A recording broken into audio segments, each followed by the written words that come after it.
को देखते हैं कि सवाल की गिनती करता है कि आज 2 सवाल हो पाया, 1 सवाल हो पाया। एक ही सवाल में आप कितने सारे सवाल को पढ़ लिए हैं, पहले इस चीज़ को समझिए। हमको लगता है कि एक ही सवाल में लगभग उससे जुड़ा हुआ टॉपिक को हम क्या कर लेते हैं, कवर कर लेते हैं। तो टॉपिक को कवर करना इंपॉर्टेंट है कि सवाल की गिनती करना इंपॉर्टेंट है?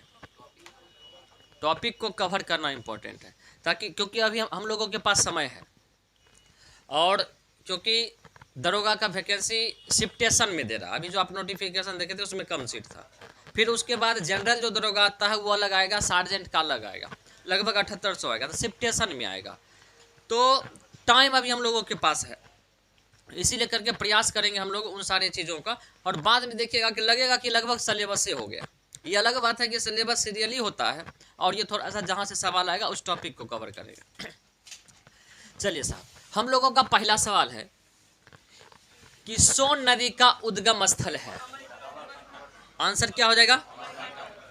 आंसर हो जाएगा इसका अमरकंटक। देखिए सारे मेंस का सवाल है, और मेंस का मतलब समझ रहे हैं कि मेंस का मतलब हुआ कि पीटी की बात नहीं है जिसमें कोई भी बच्चा बच जाएगा।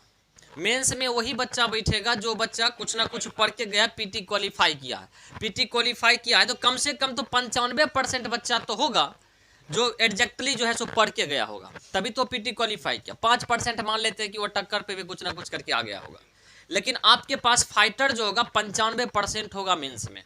और मेंस में इस तरह का सवाल पूछ रहा है।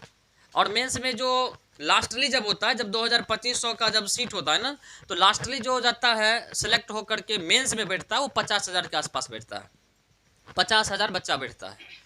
तो इसका मतलब 50,000 में ही फाइट हो रहा है।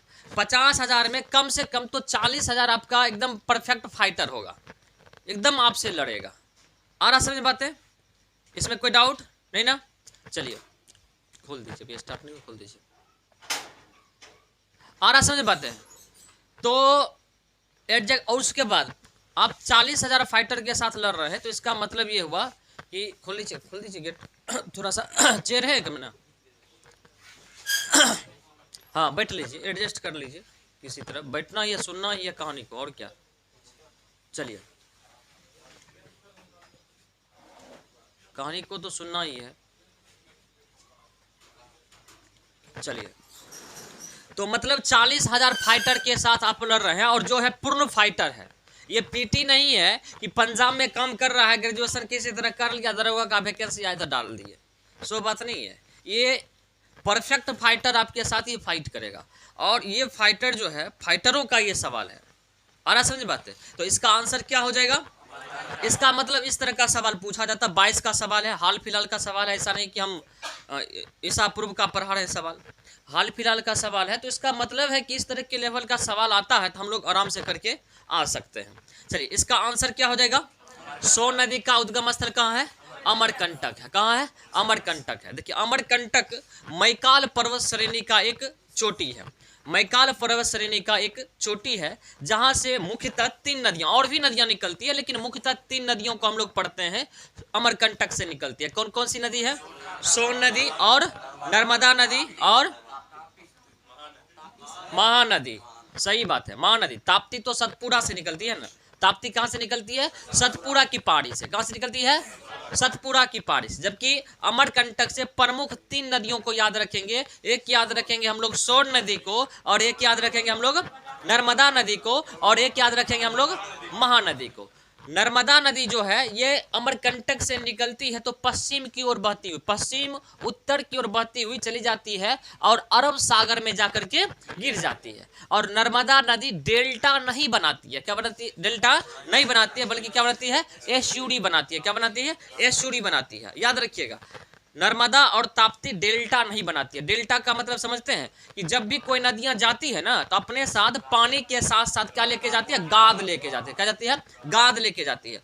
और जब गाद लेके जाती है तो जब अंतिम मुहाना उसका होता है, तो क्योंकि जब नदियां निकलती है ना, तो उस समय वो युवा अवस्था में होता है, काफी उसमें तेज धार होता है। जैसे कि ग्रेजुएशन इंटर का जो बच्चा आएगा ना, पार्ट 1 पार्ट 2 का, तो उसमें धार होता है। कोई भी चीज़ दे दीजिए वो एकदम आराम से रट लेगा। लेकिन यह ग्रेजुएशन कर लीजिए, 4-5 साल हो गए, आपको नौकरी नहीं होना, तब बुढ़ा जाइएगा। आपके अंदर जो कॉन्फिडेंस होगा ना वो लूज कर जाएगा, समझ रहे। तो आप फिर ज़्यादा दिन तक किसी चीज़ को ढो नहीं पाइएगा, याद नहीं कर पाइएगा। उसी तरह से जब नदियाँ निकलती है ना तो उस समय रहती है युवा अवस्था में। किस अवस्था में रहती है? युवा अवस्था में। तो उस समय उसका धार जो होता है, करंट जो होता है वो तेज होता है, तो अपने साथ गाद पत्थर वगैरह सबको ढो करके चली जाती है। लेकिन जो जो वो समतल में आती जाती है तो क्या होता है कि उसकी धार कमजोर होती जाती है। और क्योंकि जब वो धार कमजोर होगा तो स्वाभाविक बात है कि वो अपने साथ गाद बहुत दूर तक लेके नहीं जा पाएगी। तो वो करती क्या कि साइड में गाद को जमा कर देती है। जिस तरह से ये नदियां आई तो अपने साथ ये गाद लेके आएंगी, और जब लंबी दूरी तय करेंगी ना तो इसका धार जो ही कमजोर होगा तो स्वाभाविक बात होगा क्या, ये अपनी गाद को क्या कर देंगी, छोड़ देंगी। गाद जमा हो जाएगा और पानी बगल से क्या हो जाएगी, निकल जाएगी। ऐसा बात है। तो ये जो गाद जमा हुआ ना, इसी गाद को क्या बोलते हैं हम लोग, डेल्टा। क्या बोलते हैं? डेल्टा। दुनिया का सबसे बड़ा डेल्टा कौन सा है? सुंदरबन का डेल्टा। कौन सा है? सुंदरबन का डेल्टा। ठीक है साहब। तो इस तरह से डेल्टा का निर्माण होता है, लेकिन नर्मदा नदी और ताप्ती नदी डेल्टा का निर्माण नहीं करती है। क्लियर है साहब? चलिए, इतना पॉइंट्स ध्यान में रखना है। उसके बाद थोड़ा सा हम लोग और देख लेते हैं। चलिए देखिए, ये सोन नदी का डायग्राम है, थोड़ा सा हम लोग समझ लेंगे इसको, ठीक है ना।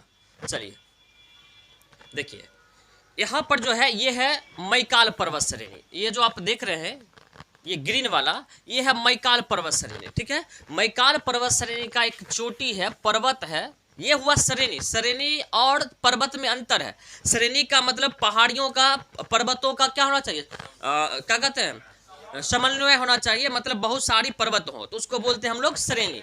और एक चोटी हो तो इसको क्या बोलते हैं, पर्वत बोलते हैं या चोटी बोलते हैं। क्लियर है? तो यहाँ से निकलती है कौन, अमरकंटक से एक नदी निकलती है जिसका क्या नाम है, आप देखिए यहाँ से इस तरह से, कौन सी नदी है ये, सोन नदी है, ठीक है।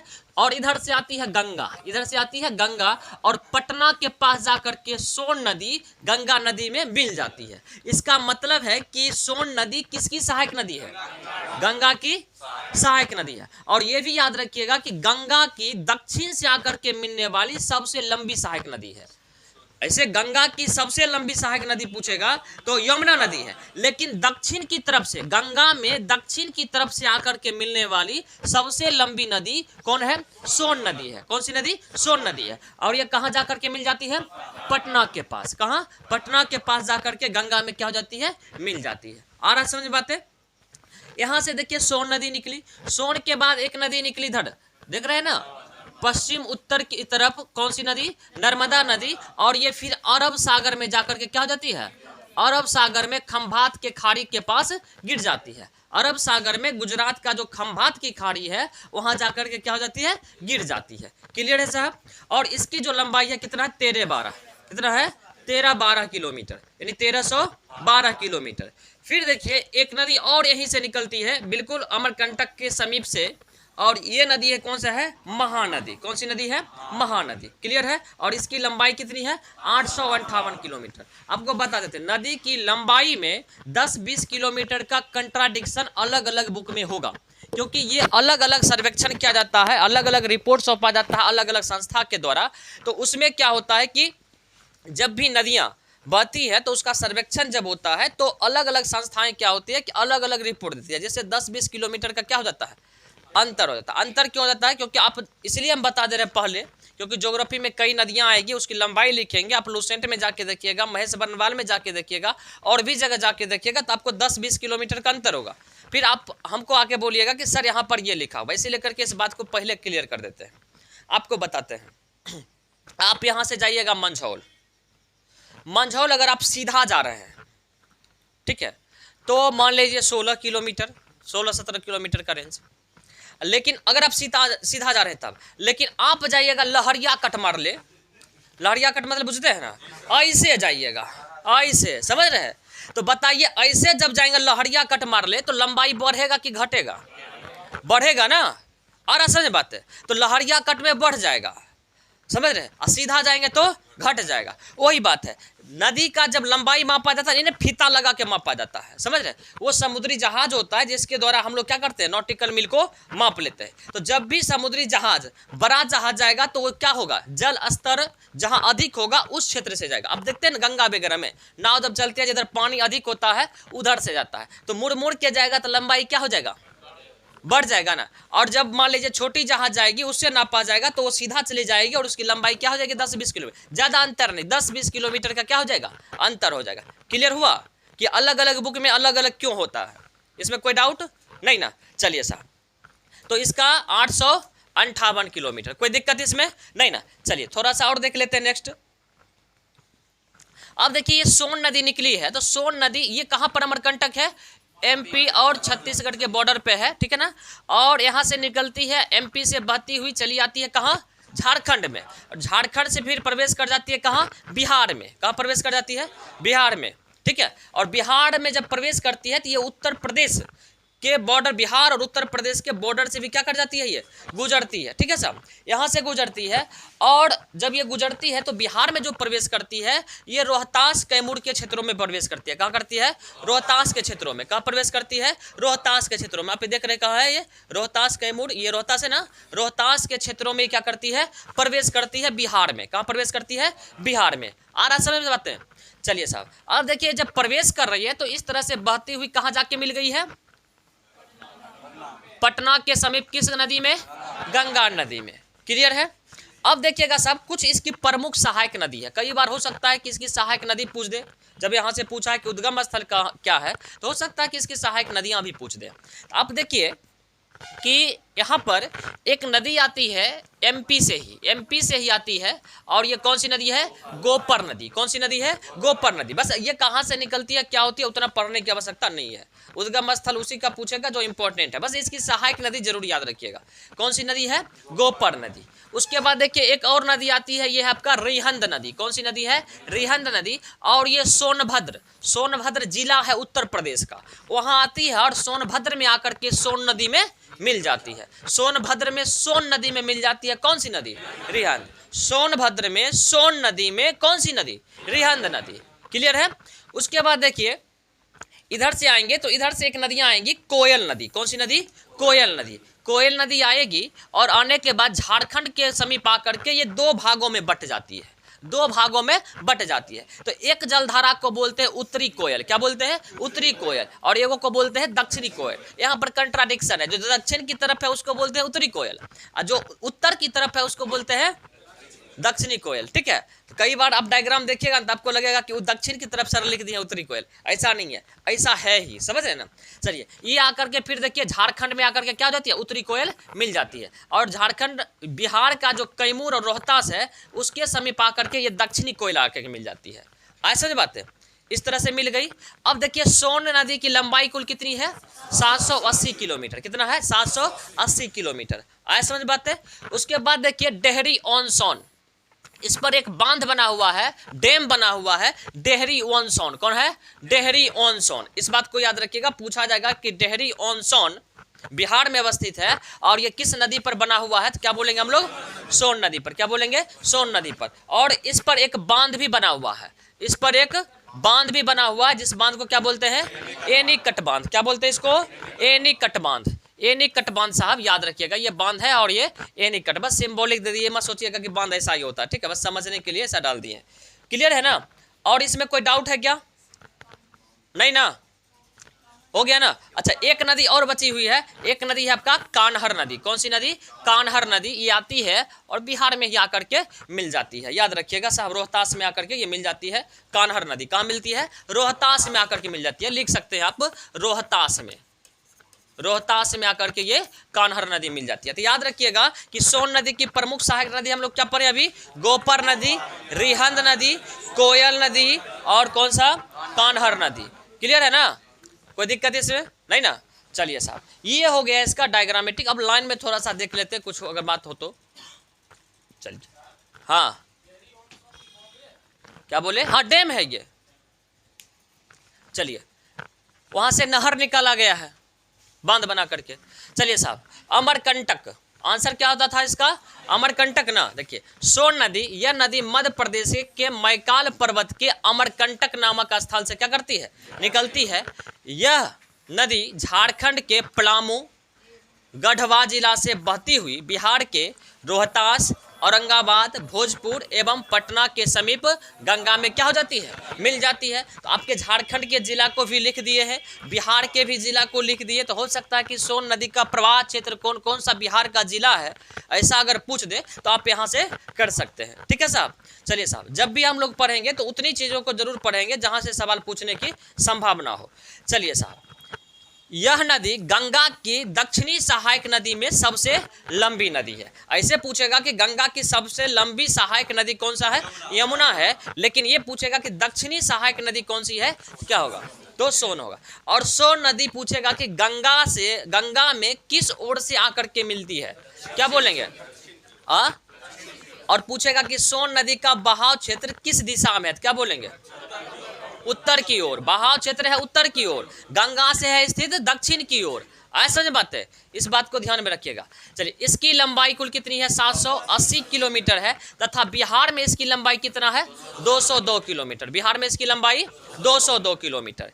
यह नदी बिहार एवं झारखंड के बीच क्या करती है, सीमा भी बनाने का काम करती है। कोई परेशानी इसमें नहीं ना। चलिए, इसकी प्रमुख, स्पेलिंग मिस्टेक है साहब, इसकी प्रमुख सहायक नदी रिहंद नदी, कोयल नदी, गोपर नदी और कान्हर नदी है। ठीक है साहब, कोई परेशानी इसमें नहीं ना, कोई डाउट है क्या इसमें, नहीं ना साहब। चलिए, क्या हुआ विनोद, नहीं दिख रहा है, चल जाइए ना पीछे मेरे वाला चेयर पे, तब दिखेगा।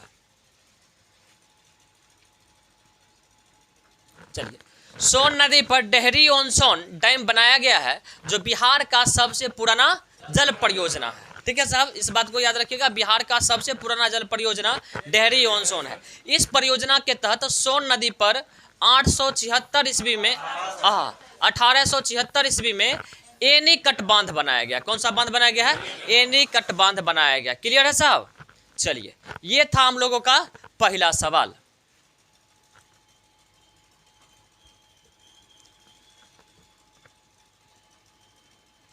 चलिए, सेकंड, टिहरी बांध नदियों के संगम पर स्थित है।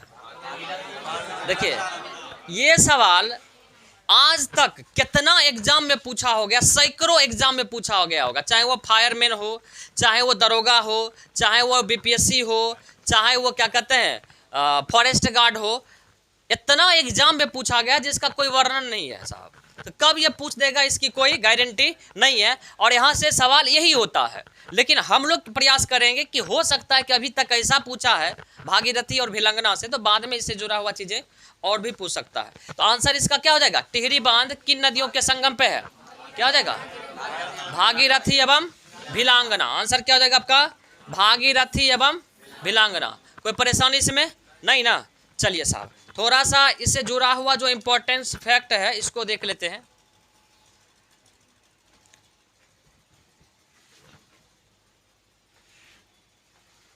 दिख रहा है,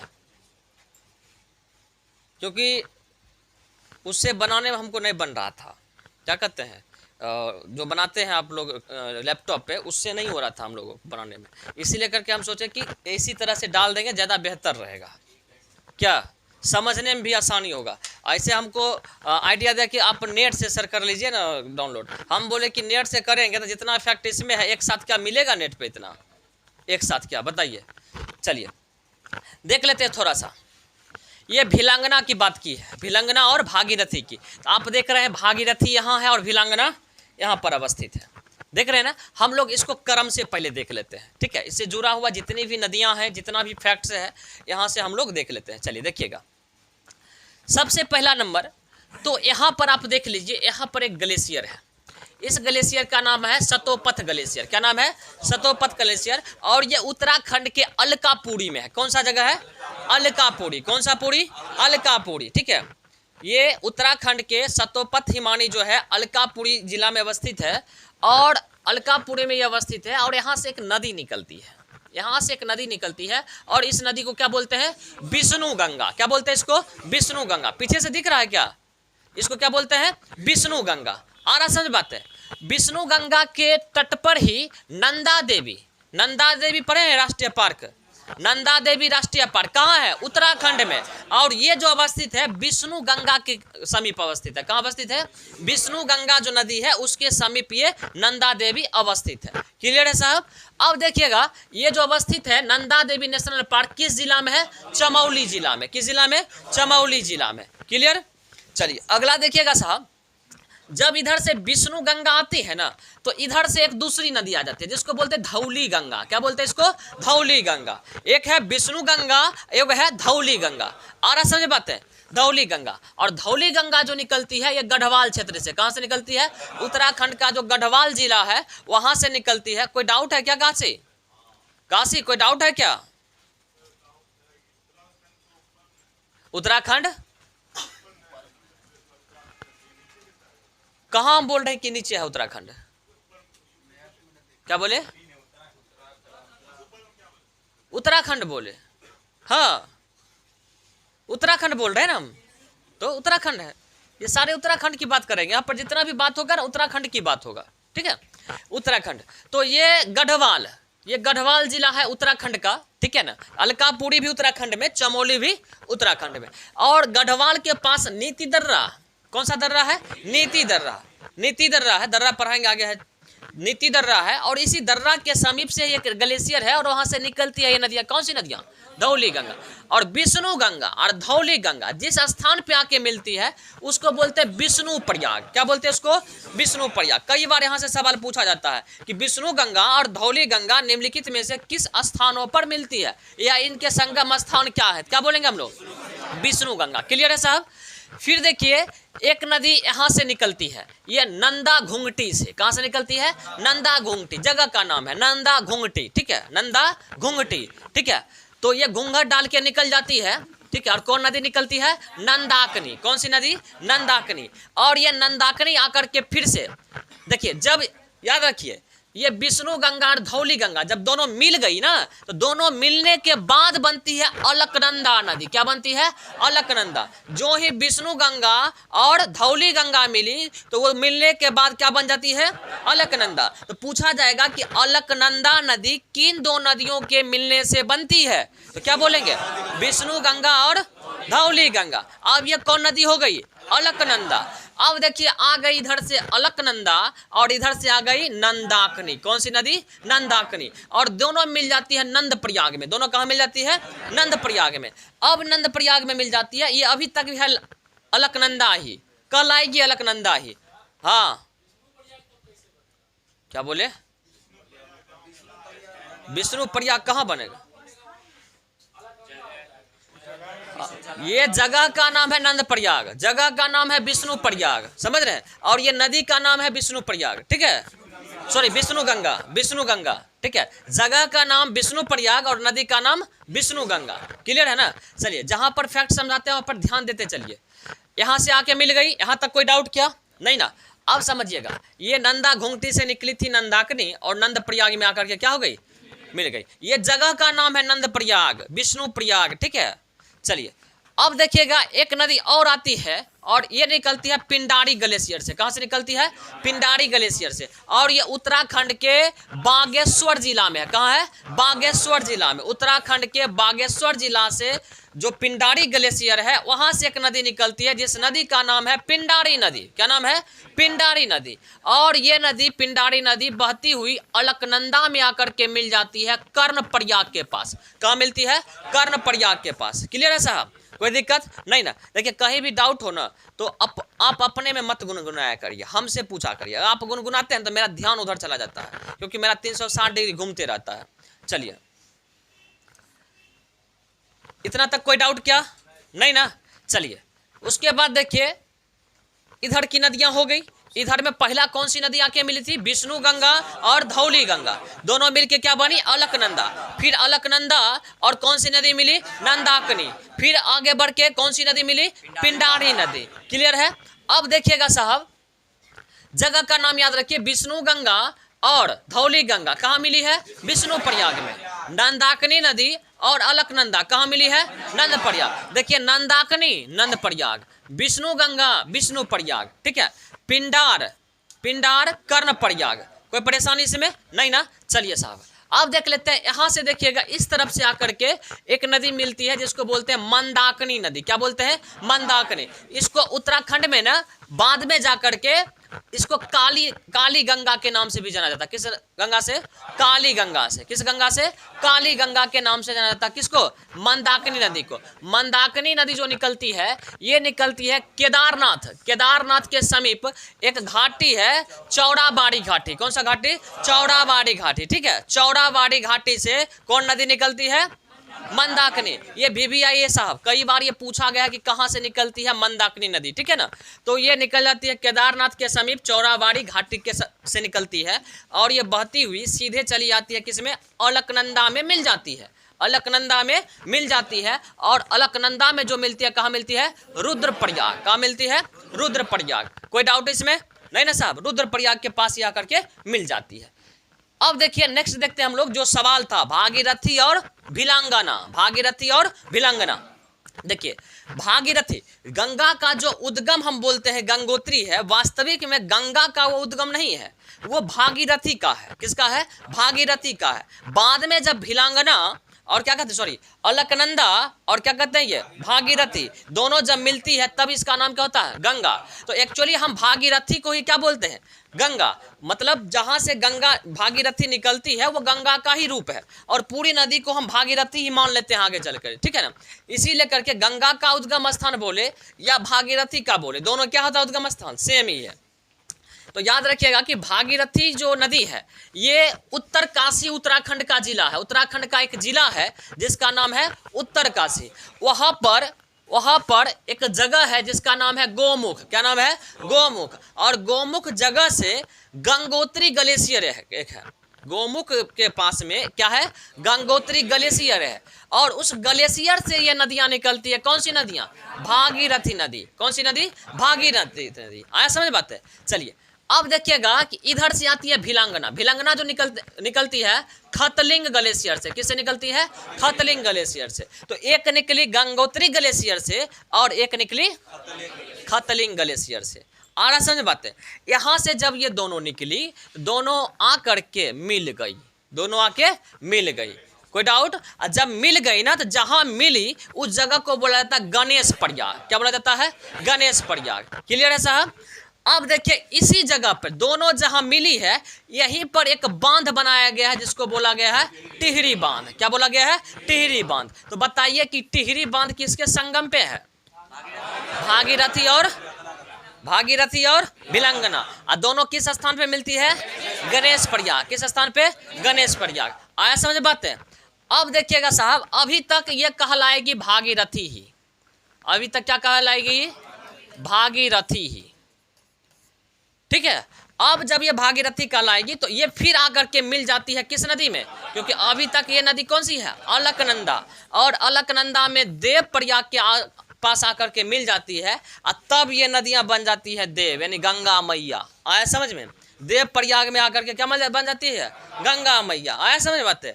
अब देखिए इसका मतलब गंगा का निर्माण किन दो नदियों से हुआ? भागीरथी और अलकनंदा। भागीरथी और अलकनंदा। और समझ बात है? चलिए साहब, तो पूछा जाएगा कि गंगा का नाम गंगा किस स्थान पर आकर के मिलता है? क्या बोलेंगे हम लोग? देव प्रयाग में आकर के। ठीक है साहब, अब ये हो गई गंगा मैया। अब देखिएगा यहाँ से जुड़ा हुआ जो दो तीन चीजें हैं उसको देख लेते हैं। यहाँ पर देखिएगा एक जगह है ऋषिकेश। कौन सा जगह है? ऋषिकेश। और अभी हाल ही में ये करंट अफेयर में आया था। करंट अफेयर मतलब न्यूज में आया था कि आपको पता है कि नहीं? ऋषिकेश, हाँ ऋषिकेश ही आया था ना, जहाँ पर जमीन में दरार आ गया था। और जोशीमठ। अच्छा चलिए, ऋषिकेश जो है गंगा नदी के दाएं तट पर अवस्थित है। आप देख लीजिए, गंगा के दाएं तट पे कई बार तट भी पूछ दिया जाता है कि किस तट पे अवस्थित है, दाएं या बाएं तट पे। तो याद रखिएगा ऋषिकेश जो है गंगा नदी के दाएं तट पर अवस्थित है। क्लियर है साहब? चलिए अगला है, इसी नदी के किनारे, गंगा नदी के किनारे ही उत्तराखंड में राजाजी राष्ट्रीय उद्यान है। क्या है? राजाजी राष्ट्रीय उद्यान। क्या है? राजाजी राष्ट्रीय उद्यान। ठीक है, गंगा नदी के तट पे ही। ठीक है, उसके बाद जब हम लोग आगे बढ़ते हैं तो आगे मिलता है हरिद्वार। और हरिद्वार जो होता है यहीं से आकर के गंगा मैदानी क्षेत्र में प्रवेश करती है। अभी तक जो है ना पर्वतीय क्षेत्र में, अभी तक जो है पर्वतीय क्षेत्र में। और जब हरिद्वार पहुंचती है तो हरिद्वार के बाद मैदानी क्षेत्र शुरू हो जाता है। तो कई बार सवाल आता है कि गंगा नदी निम्नलिखित में से किस स्थानों से मैदानी भागों में प्रवेश करती है? तो क्या बोलेंगे? हरिद्वार। क्या बोलेंगे? हरिद्वार। क्लियर है साहब? हरिद्वार में आकर के गंगा मैदानी क्षेत्रों में प्रवेश करती है। इससे पहले गंगा जो थी और इनकी जो भी अन्य सहायक नदियां, ये सारे पर्वतीय क्षेत्र में बह रही थी। आ रहा समझ बातें? चलिए साहब, और ये हरिद्वार का जो मायापुरी है वहां से प्रवेश कर जाती है मैदानी भाग में। आए समझ में? तो हरिद्वार भी किसके तट पे? गंगा के तट पे। ऋषिकेश भी किसके तट पे? गंगा के तट पे। इतना क्लियर है साहब? चलिए अब देखिए एक नदी और आती है, ये भी उत्तराखंड के पौड़ी गढ़वाल से। कहाँ से आता है? उत्तराखंड के पौड़ी गढ़वाल क्षेत्र से आती है ये नदियाँ, और इस नदियाँ का नाम है रामगंगा नदी। क्या नाम है? रामगंगा नदी। क्या नाम है? रामगंगा नदी। क्लियर है साहब? अब देखिएगा,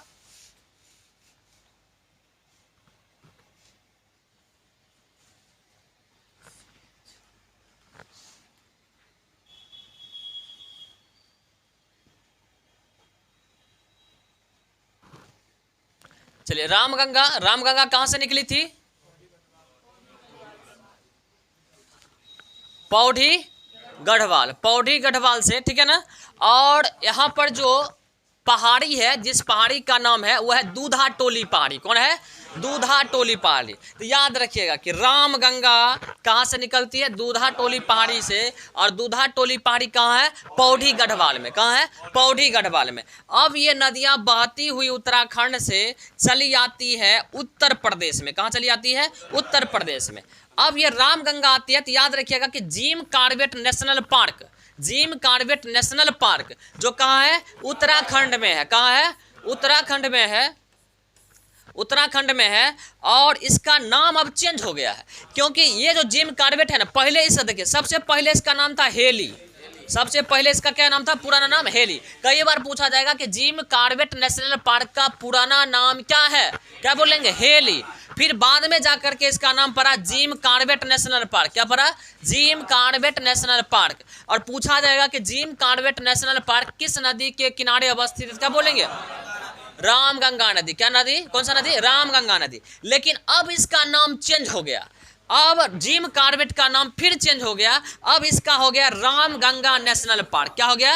रामगंगा नेशनल पार्क, क्योंकि रामगंगा नदी के किनारे है। और अभी हाल ही में हुआ है, 21 में हुआ, 21 या 22 में हुआ है। तो याद रखिएगा, क्योंकि ये करेंट्स के लहजा से भी इंपॉर्टेंट है। तो क्या कहते हैं? जिम कॉर्बेट नेशनल पार्क का नाम बदल करके क्या कर दिया गया है? तो रामगंगा नेशनल पार्क। क्लियर है साहब? और पूछा जाएगा कि इसको पानी किस नदी से मिलती है? तो क्या बोलेंगे हम लोग? रामगंगा नदी से। आया समझ में? मैदानी भागों में मिलने वाली गंगा की पहली सहायक नदी। ये सब जितनी भी नदियां आप देखे हैं, ये सब पर्वतीय क्षेत्रों में ही आके क्या हो गई? मिल गई। लेकिन मैदानी क्षेत्रों में, यानी हरिद्वार के बाद ना मैदानी क्षेत्रों में आई है। तो देखिए, हरिद्वार के बाद जो पहली नदी मिली, कौन मिली है? रामगंगा नदी। तो कई बार सवाल टफ पूछना होगा, पूछा भी गया है कि वह कौन सी गंगा की सहायक नदियां, पहली सहायक नदियां हैं जो मैदानी भागों में आकर के गंगा में मिलती हैं। तो क्या बोलेंगे? रामगंगा। और ये कहाँ मिलती हैं? तो उत्तर प्रदेश का जो कन्नौज जिला है वहां आकर के क्या हो जाती है? मिल जाती है। कोई डाउट इसमें? नहीं ना साहब? चलिए, इतना पॉइंट्स हम लोगों को याद रखना है। किससे? जो हम लोग भिलांगना वगैरह पढ़े, भागीरथी, उससे। क्लियर है? हाँ बोलिए। क्या बोले? हाँ,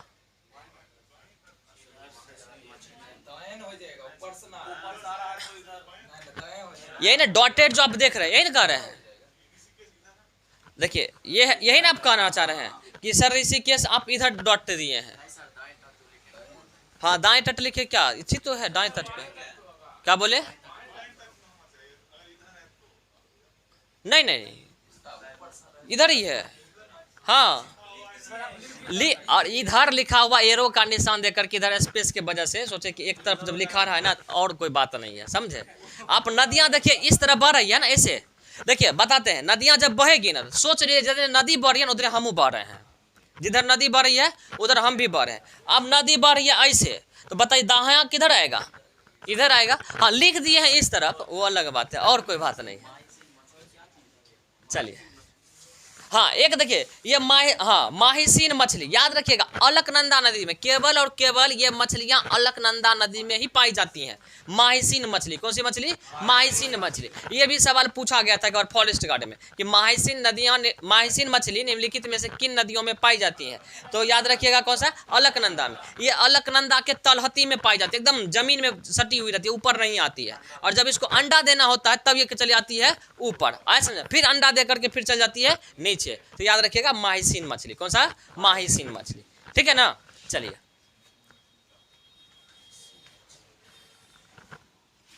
चलिए साहब, अब थोड़ा सा जो हम समझाए हैं वही चीज को क्या कर दिए हैं? लिख दिए हैं।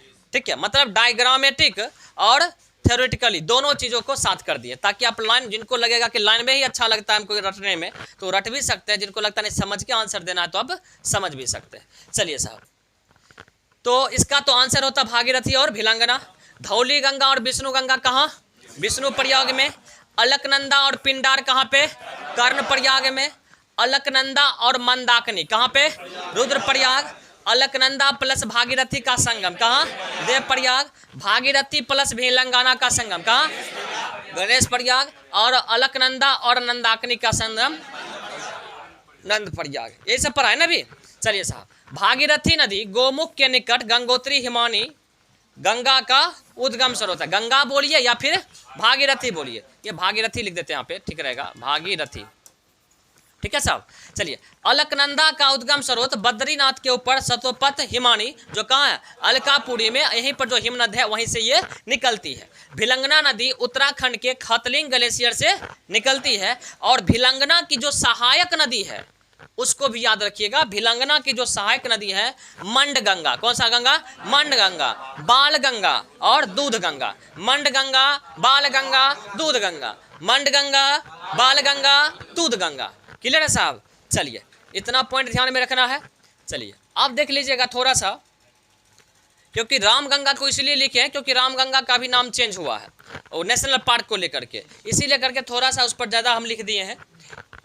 रामगंगा नदी उत्तराखंड के दूधा टोली पहाड़ी से निकलती है, जो उत्तराखंड के पौड़ी गढ़वाल जिला में स्थित है। कोई डाउट इसमें?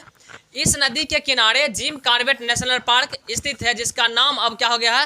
रामगंगा नेशनल पार्क हो गया है। रामगंगा यूपी के कन्नौज में गंगा से क्या होती है? मिल जाती है। और इसकी कुल लंबाई कितना है? 576 किलोमीटर है। यह गंगा में मैदानी भाग में आकर मिलने वाली पहली सहायक नदी है। यही बातें बोले हैं ना। इस नदी पर कालागढ़ बांध, कौन सा बांध? कालागढ़ बांध उत्तराखंड में बना है। और इसकी प्रमुख सहायक नदी कौन है? ढेला नदी। कौन सी नदी है? ढेला नदी। आया समझ बात है? तो याद रखिएगा कि कालागढ़ बांध किस पर है? किस नदी पे? रामगंगा। इस पर। और ढेला किसकी सहायक नदी? किसका? और गोपर किसकी सहायक नदी? और कान्हड़ किसकी सहायक नदी? और सोन, और कोयल, सोन, रिहंद, सोन। क्लियर है ना। चलिए साहब, छोटगर सनक बात और बचल है तनिक। चलिए चलिए, भारत की प्रथम बहुउद्देशीय परियोजना, क्योंकि वो बांध से पूछा है तो बांध किसका हिस्सा है? बहुउद्देशीय परियोजना का। बहुउद्देशीय परियोजना किसको बोलते हैं? कि वैसी परियोजना जिससे एक से अधिक हमारी उद्देश्यों क्या हो जाए, उद्देश्य पूरा हो जाए, उसी को क्या बोलते हैं? बहुउद्देशीय परियोजना। तो भारत की प्रथम बहुउद्देशीय परियोजना दामोदर नदी घाटी परियोजना है, जो 1948 में शुरू हुई थी। क्योंकि बांध से पूछा है तो ये बहुउद्देशीय परियोजना का ही हिस्सा होता है। इसीलिए करके हम प्रयास किए कि भारत का जो पहला बहुउद्देशीय परियोजना है उसको कलेक्ट कर ले। ठीक है, क्योंकि सवाल किस किस एंगल से पूछ सकता है उस चीज़ों को आपको समझना पड़ेगा। आप देखिएगा कि बहुत व्यक्ति ऐसा होता है, बहुत ज़्यादा विद्वान होता है, मतलब बहुत चीज़ें उसको याद है, लेकिन उसको नौकरी नहीं हो पाता है। कारण? क्योंकि वह स्मार्ट स्टडी नहीं कर पाता है। वो बस धारा प्रवाह जान तो लिया बहुत, लेकिन सवाल क्या आएगा, किस तरह से वो घुमाएगा, किसके इर्द गिर्द घुमाएगा, यही बातें वो समझ नहीं पाता। तो उसी बात को हमको समझना है। चलिए साहब, तो यह 1948 में कौन? भारत की पहली बहुउद्देशीय परियोजना कौन है? दामोदर नदी घाटी परियोजना। कौन है? दामोदर नदी घाटी परियोजना है। और यह यूएसए के टेनेसी नदी, कौन सा नदी? टेनेसी नदी घाटी परियोजना पर आधारित था। मतलब यूएसए में जो शुरू हुआ था टेनेसी नदी पर परियोजना, उसी का कॉपी करके हम लोग दामोदर घाटी नदी परियोजना को 1948 में शुरू किए थे। क्लियर है साहब? चलिए अब देखिए, दामोदर घाटी परियोजना के तहत कई बांध बनाए गए जो निम्न है, क्योंकि वहां भी तो पूछा था टिहरी बांध, तो हो सकता है कि यहाँ से पहली बहुउद्देशीय परियोजना है, तो इस परियोजना के अंतर्गत कौन कौन से बांध बनाए गए, हो सकता है ये भी पूछ सकता है, क्योंकि पहली परियोजना है। अब देखिए कौन कौन सा बांध बनाया गया है। दामोदर की सहायक बराकर नदी पर कौन सा? तिलैया बांध। कौन सा बांध? तो पूछा जाएगा कि तिलैया बांध किस नदी पर? नदी पूछेगा तो बराकर नदी। अब बराकर किसकी सहायक नदी है, क्या बोलेंगे? दामोदर की। देखिए एक ही लाइन में 2-3 सवाल निकल के आ रहा है कि बराकर किसकी सहायक? दामोदर की। और तिलैया बांध किस पर? बराकर में। और ये जो बांध है कहाँ है? कोडरमा में। कहाँ है? कोडरमा जिला में, जो झारखंड का एक जिला है। ठीक है ना? चलिए, दामोदर नदी पर कौन सा बांध? पंचेत बांध। कौन सा बांध? पंचेत बांध। और ये कहाँ है? धनबाद में। कहाँ है? धनबाद में। उसके बाद देखिए, दामोदर एवं बराकर नदी के संगम पे, मतलब जहां पर दामोदर और बराकर मिलती है। अभी क्या पूछा था? भागीरथी और भिलंगना के संगम पे। तो ये देख लीजिए, दामोदर और बराकर के संगम पे कौन सा बांध? मैथान बांध। कौन सा बांध? मैथान बांध। और यह बांध किस जिला में है? हजारीबाग जिला में। कहाँ है? हजारीबाग जिला में। उसके बाद देखिए, दामोदर की सहायक नदी कोनार नदी। कौन सा है? कोनार नदी। और इस पर जो बांध है कोनार बांध। कौन सा बांध? कोनार बांध। और ये कहाँ है? बोकारो में। कहाँ है ये? बोकारो में। क्लियर है साहब? चलिए थोड़ा सा देख लेते हैं हम लोग और डायग्रामेटिक रूप से।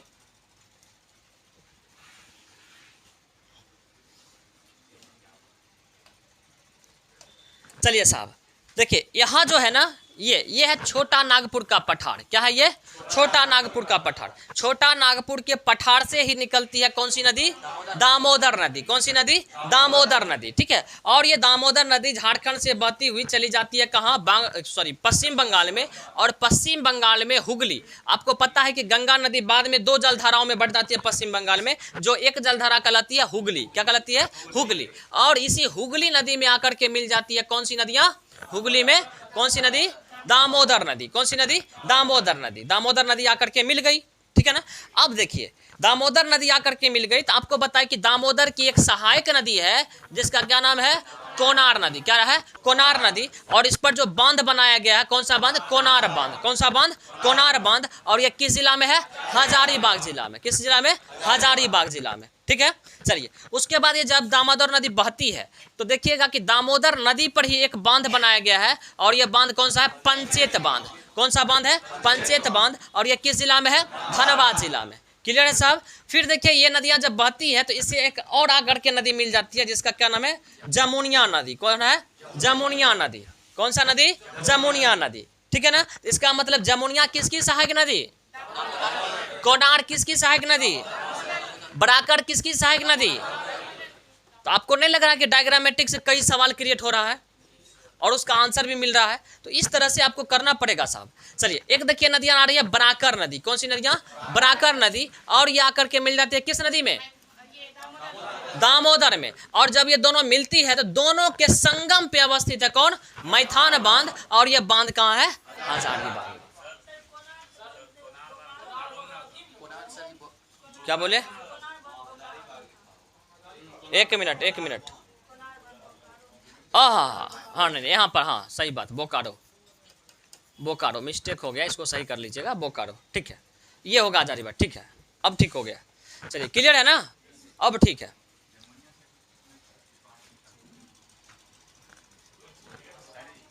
हाँ बोलिए। ये विंध्याचल श्रेणी से निकलती है जमुनिया। ठीक है। बाकी देखिए, जहां जहां जिस सहायक नदी का इंपॉर्टेंट होगा उद्गम स्थल या कहां से गुजरती है, वो सारे बात बता देंगे। जहां लगेगा कि हमको अनइम्पोर्टेंट है उसको नहीं बताएं, क्योंकि भारत में लगभग 4000 नदियां बहती है। ठीक है, 4000 से अधिक नदियां बहती है भारत में। तो मेरा प्रयास होगा कि जहां से सवाल आए, क्योंकि हमको विद्वान नहीं बनना। विद्वान बना देंगे साहब तो क्या हम तो विद्वान है नहीं कि बना देंगे। पहला चीज तो ये, अगर कहीं जाके बन भी जाइएगा तो नौकरी तो नहीं ले पाइएगा। बिशनपुर का पगलावा जैसे ऐसे हाथ हिलाते रहिएगा। समझ रहे हैं? हाँ चलिए साहब नेक्स्ट सवाल देख लेते हैं। भारत के निम्नलिखित राज्यों में से किस से डेबसा पास यानी डेबसा दर्रा स्थित है? किस राज्यों में डेबसा पास? बताइए कहां होगा? इसका आंसर क्या हो जाएगा? इसका आंसर हो जाएगा हिमाचल। इसका आंसर क्या हो जाएगा? हिमाचल। चलिए अब देखिए दर्रा क्या होता है, इसको थोड़ा सा समझ लेते हैं। दर्रा, दर्रा क्या होता है? दो पहाड़ियों के बीच जो रास्ता होता है। देखिए दो पहाड़ियों को के बीच जो सकरी रास्ता होती है उसी को क्या बोलते हैं? दर्रा बोलते हैं। दर्रा जो होती है ना दो प्रकार के, दर्रा जो होता है कितने प्रकार का? दो प्रकार का होता है। एक होता है प्राकृतिक दर्रा और एक होता है कृत्रिम या मानव निर्मित दर्रा। प्राकृतिक दर्रा या मानव निर्मित दर्रा। अब समझिएगा साहब दर्रा किस प्रकार से बनता है। देखिए नदियों का जो निर्माण हुआ है ना ये हिमालय के निर्माण से पहले हुआ है। जब आपको पढ़ाते होंगे, इस बैच में नहीं पढ़ाएंगे, फाउंडेशन बैच में, कि जब हिमालय पढ़ाते होंगे, हिमालय का सिद्धांत पढ़ाते होंगे, कोबर का, मॉर्गन का, आइजैक का सिद्धांत, तो उसमें बताए होंगे कि नदियां पहले से ही हैं, हिमालय के निर्माण से पहले से ही नदियां हैं, ठीक है ना। तो जब भी नदियां बहती है तो अपने साथ अपने रास्ते में आने वाली सारी बाधाओं को बहा करके ले जाती है। जब हिमालय का निर्माण हो रहा था ना तो उस समय भी नदियां बह रही थी। अब बताइए हिमालय का निर्माण जो हुआ किससे हुआ? ज्वालामुखी के फटने से हुआ होगा, क्योंकि उसमें अवतलन पड़ा था, वहाँ के मिट्टियों में, वहाँ के क्या कहते हैं प्लेट में अवतलन हुआ था। तो स्वाभाविक बात है दबाव पड़ेगा तो अंदर का जो नीफे है निकेल और फेरस वो कहाँ आएगा? ऊपर आएगा। ऊपर आएगा तो आपको पता है कि अंदर में नीफे निकेल और फेरस लिक्विड अवस्था में है ना, द्रव अवस्था में, क्योंकि इतना गर्म है कि द्रव अवस्था में। तो ये मान लीजिए कि जमीन का अंदर है, जमीन के अंदर नीफे है निकेल और लोहा यानी फेरस। लोहा जो होता है ना एकदम पिघला होता है अंदर में, धरती के अंदर में, केंद्र में। अब ये बाहर निकलेगा तो बताइए क्या होगा? पिघला होगा ना, ठीक है, नीचे की अपेक्षा कम होगा, लेकिन जब ऊपर आएगा तो कुछ तो पिघला होगा ना, ठंडा होगा लेकिन फिर भी क्या होगा? पिघला होगा। ये पिघला होगा तो द्रव अवस्था में होगा। और मान लीजिए कि कोई नदियां यहाँ से बह रही थी, पहले से नदियां बह रही थी। अब बताइए कि ये बाहर निकली तो इस मैग्मा को, ये जो निकला है नीफे, इसको बहा करके लेके चली जाएगी या रहने देगी? क्योंकि ये अभी ठोस नहीं हुआ है, ये क्या है? ये भी लिक्विड अवस्था में। सीधा बात समझिए कि आप क्या करिए, सीमेंट बालू का ना आप एक चबूतरा बना लीजिए, अभी तुरंत बनाइए और एक बाल्टी पानी ला करके उस पर बढ़िया से इतना हाइट कर लीजिए, उझल दीजिए, क्या होगा? जम जाएगा वो बढ़िया से, क्या होगा? बह जाएगा। क्या होगा? बह जाएगा। क्यों? क्योंकि अभी वो जमा नहीं है, वो अभी जमा नहीं है। लेकिन वही 2 दिन के बाद अगर पानी लाइए और ऐसे करके उड़ेल दीजिए तो क्या हो जाएगा? और मजबूते हो जाएगा ना। सेम कहानी यही है। नदी पहले से बह रही थी तो यहाँ पर जो मैग्मा था, यहाँ से जो नीफे वगैरह निकला लिक्विड अवस्था में, ये बह रही है। जो ये निकली थी लिक्विड अवस्था में तो इसको जमने नहीं दिया और सीधे क्या हो गया?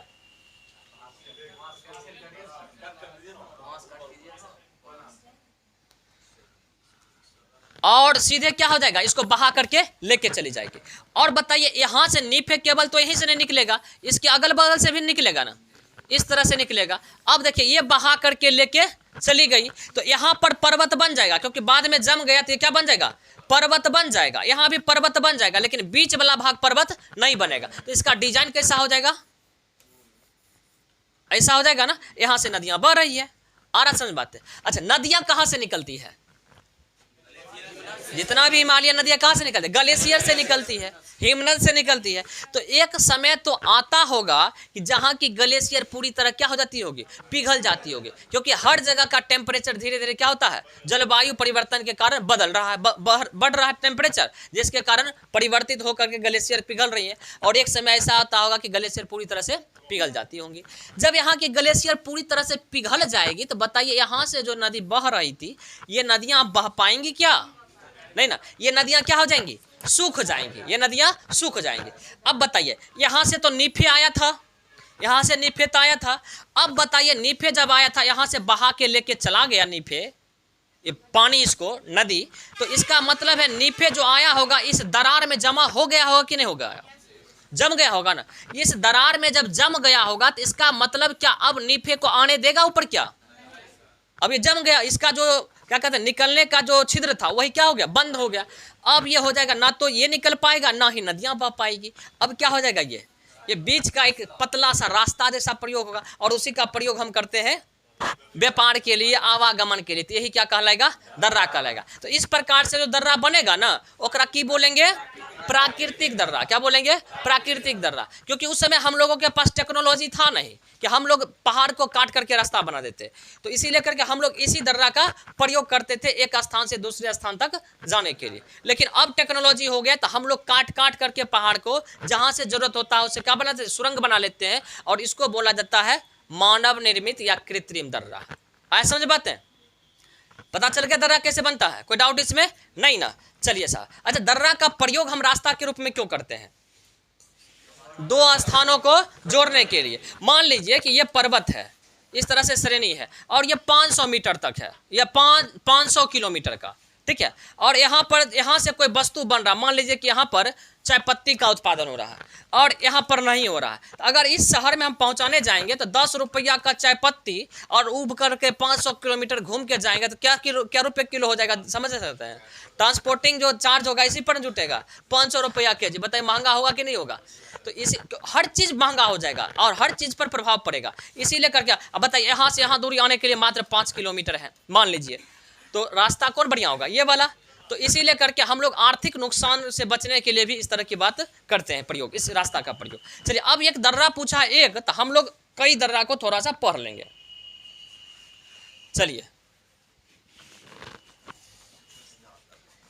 चलिए साहब, मसाला दर्रा कहाँ लिखल है, चलिए देखिए, दर्रा कई बार पूछा गया, दरोगा पूछता है, इसीलिए करके इसको थोड़ा सा कवर कर लेते हैं। देखिए साहब, याद रखिएगा जम्मू कश्मीर में, देखिए दर्रा कहाँ पाया जाएगा, जहाँ पर्वतीय क्षेत्र हो, पर्वतीय राज्य हो, वहाँ पाया जाएगा। तो याद रखिएगा दर्रा जो आपको मिलेगा ना, बहुत ज़्यादा मिलेगा। जम्मू कश्मीर में मिलेगा, हिमाचल में मिलेगा, उत्तराखंड में मिलेगा, सिक्किम में मिलेगा, अरुणाचल प्रदेश में मिलेगा, मणिपुर में मिलेगा, और एक आध जहाँ प्रायद्वीपीय पठार या पश्चिमी घाट वगैरह है वहाँ मिल जाएगा।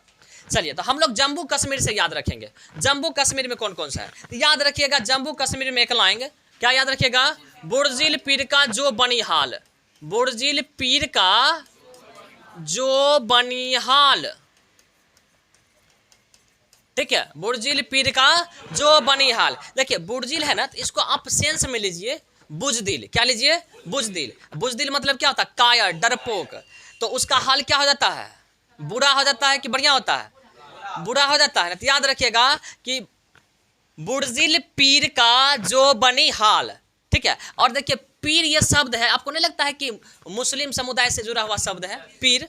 तो बताइए जम्मू कश्मीर में कौन रहता है, मुस्लिम समुदाय। तो इसका मतलब ये जो लाइन याद रखेंगे किसके लिए याद रखेंगे, जहां पर मुस्लिम अधिक पाया जाता है, मतलब जम्मू कश्मीर के लिए। देखिए आपको लगेगा अभी थोड़ा हार्ड है, बाद में जाकर के आप कंफ्यूज कर जाइएगा, समझ रहे हैं। इसीलिए करके अभी हार्ड लगेगा, बाद में सब दिन के लिए क्या हो जाएगा, आसान हो जाएगा। तो याद रखिएगा बुर्जिल पीर का जो बनिहाल। देखिए बुर्जिल से क्या हो गया, बुर्जिला दर्रा, पीर से क्या हो गया, पीर पंजाल दर्रा, का से क्या हो गया, काराकोरम दर्रा, जो से क्या हो गया, जोजिला दर्रा, और बनी से क्या हो गया, बनिहाल से बनिहाल दर्रा, ठीक है। तो क्या याद रखेंगे, बुर्जिल पीर का जो बनिहाल, ठीक है।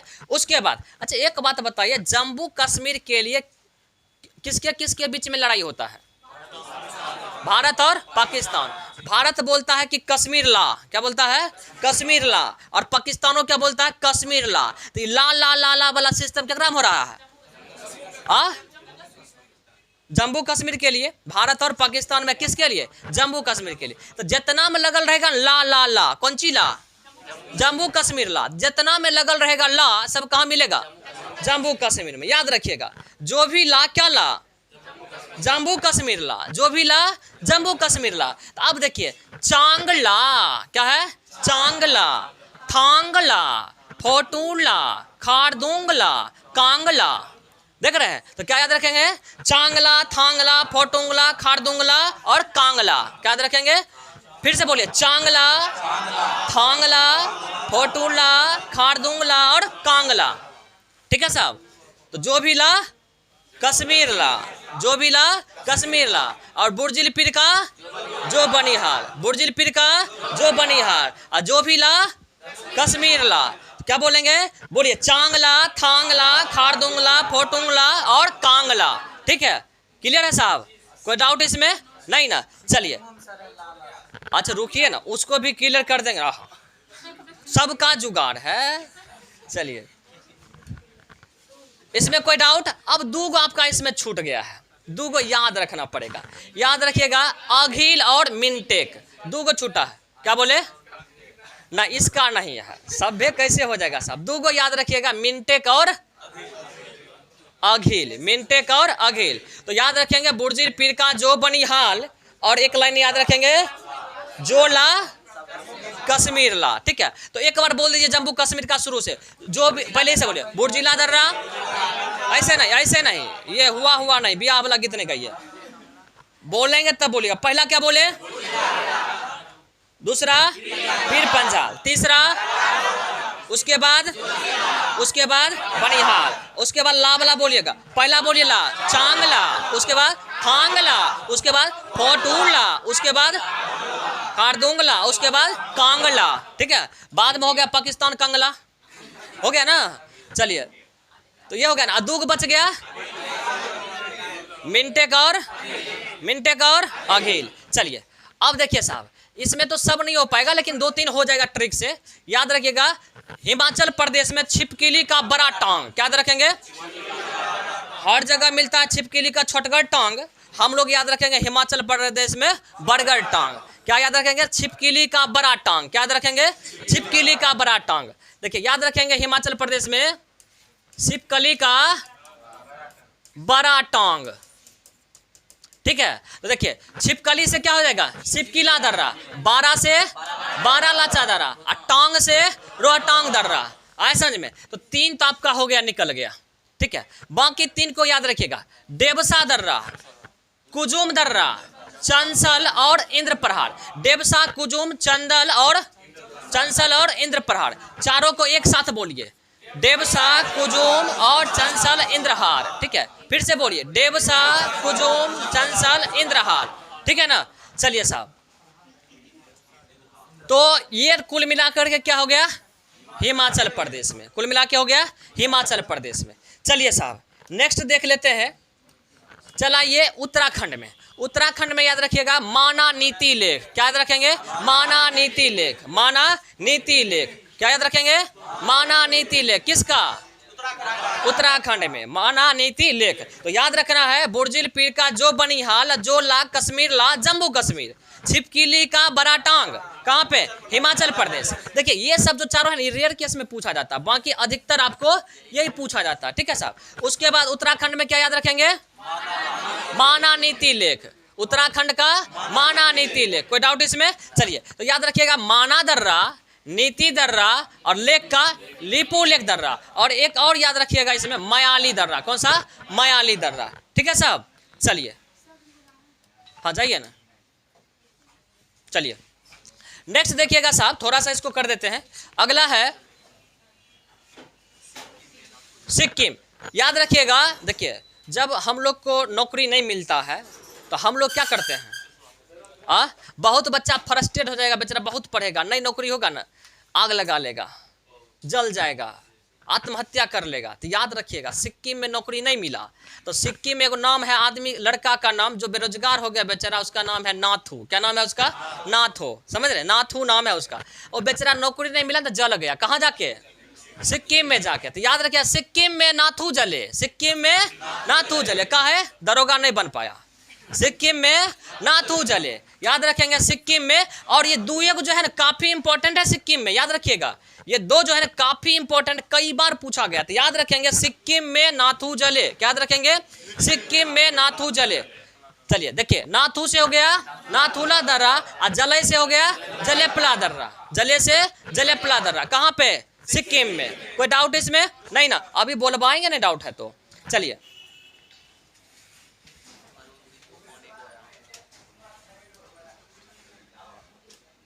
चलिए, उसके बाद अरुणाचल प्रदेश है ना, अरुणाचल प्रदेश में याद रखिएगा, अरुण दीपू पानी बोया। क्या याद रखेंगे? अरुण दीपू पानी बोया। क्या याद रखेंगे?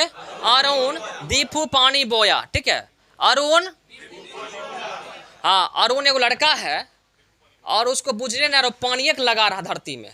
आराम लॉजिकली याद रखिएगा, आपको याद रहेगा लंबा समय। बाकी आप रट के कर सकते हैं तो कर सकते हैं, हम जैसे याद रखते हैं हम चाहते हैं कि उस तरह से करवा दें, बाकी आपको जो बेहतर लगता है कर सकते हैं।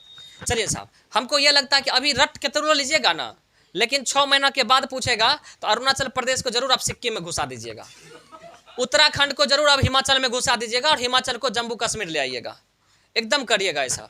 चलिए, तो क्या याद रखेंगे अरुण बला में? अरुण दीपू पानी, अरुण दीपू पानी बोया। देखिए, जो लोग जितना बार याद करिएगा बोलिएगा उतना याद हो जाएगा, और फिर ये लाइन कंठाग्र हो जाएगा, फिर भूलिएगा नहीं। अरुण दीपू पानी बोया। तो देखिए, हम बताए कि अरुण, अरुण एक लड़का है, क्या बोया है? दीपू पानी बोया, अरुण दीपू पानी बोया। चलिए देखिए, दीपू से क्या हो गया? दीपू दर्रा। अब पानी से देखिए लेखा पानी, पानी से लेखा पानी, और बो से हो गया बोमडीला दर्रा। क्या हो जाएगा? बोमडीला दर्रा। और या से हो गया यांगप्पा दर्रा। देखिए, ये क्लियर, ये और ये क्लियर, 2 गो लास्ट में बचता है। और जो इम्पोर्टेंट, देखिए लाइन में हम उसी को पिरो रहे हैं जो इम्पोर्टेंट है, बाकी एक्स्ट्रा लिखा दिया, हो सकता है बाई चांस पूछा जाएगा। तो याद रखिएगा पांग साऊ, क्या याद रखेंगे? पांग साऊ और कुमच बांग। क्या याद रखेंगे? पांग साऊ कुमच बांग। क्या याद रखेंगे?